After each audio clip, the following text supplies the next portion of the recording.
Hey guys, welcome to my channel. Today we're gonna learn how I made this animation, which is up on Instagram and also on my YouTube. Let's dive into it. First, we'll start by setting up our drawing software. I'm using Clip Studio Paint, but you can use anything you want. There are plenty of free options out there. What we need to keep in mind is that we are creating a reel or a short over here. So the ratio should be 9:16. And people don't usually like to tilt their phones when they're watching reels or shorts or TikToks or whatever. So it's best to keep the ratio at 9:16.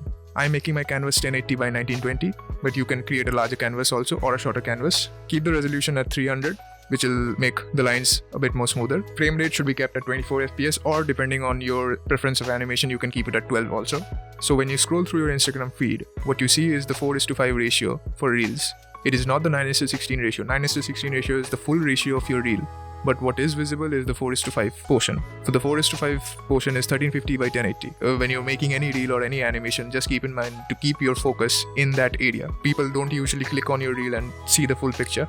So if any details you put on top or below that, they might skip it off. And it's also helpful to keep some sort of safe area outside the 9:16 ratio, so that if your animation extends outside your bounding box, you can always adjust in the compositing stage. The next step is drafting the animation. Drafting the animation can start from you drafting your thumbnails, your very rough drafts, and just line it across your timeline with the appropriate soundtrack which you're using. Now this drafting can lead up to the final line art as well. I usually time it out in my head beforehand. So once you place the audio and you have a clear idea of what you want your animation to look like, I think we can speed up this step way further from the draft to the final line art.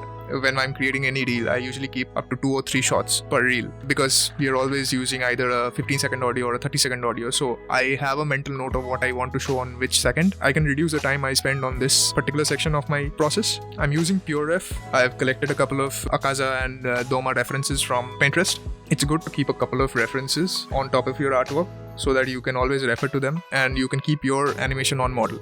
And once you're done with the line art, you feel like all the line art is consistent, you can start off with the coloring process. And the coloring process is a bit tedious. So once you're done adding all the colors and you have your finished line art ready, it's time for you to export your animation.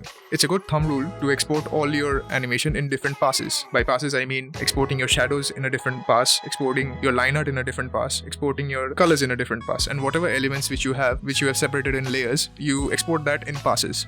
Our main purpose to separate each layers is that we can get more control while we are compositing. If you're not happy with the color, you can always change your color in the compositing stage. This will save you a lot of time when you're compositing, which is the next step. It's best to set up folders in our project window so that you don't get confused later while dragging and dropping elements. After Effects imports your PNG sequences in 30 FPS, so it's always best to interpret your footage to the native frame rate which you have animated on. You can do this by right-clicking on your PNG sequence which you imported as footage, select Interpret Footage, select Main, and then 24 FPS.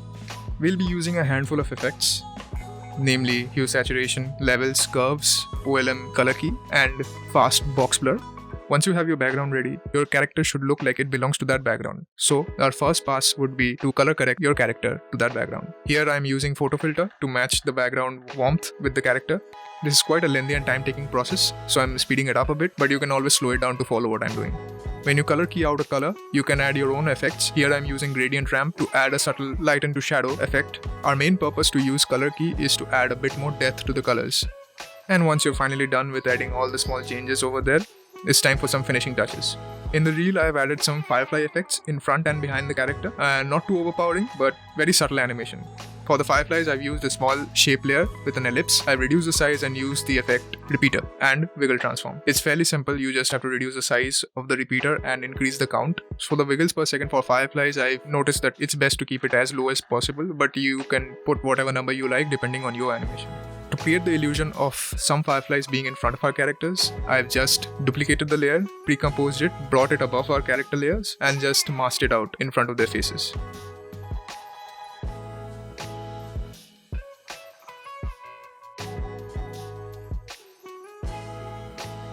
If you learned anything new from this tutorial, please leave a like and share your thoughts in the comment section down below, and consider subscribing. See you in the next one. Peace!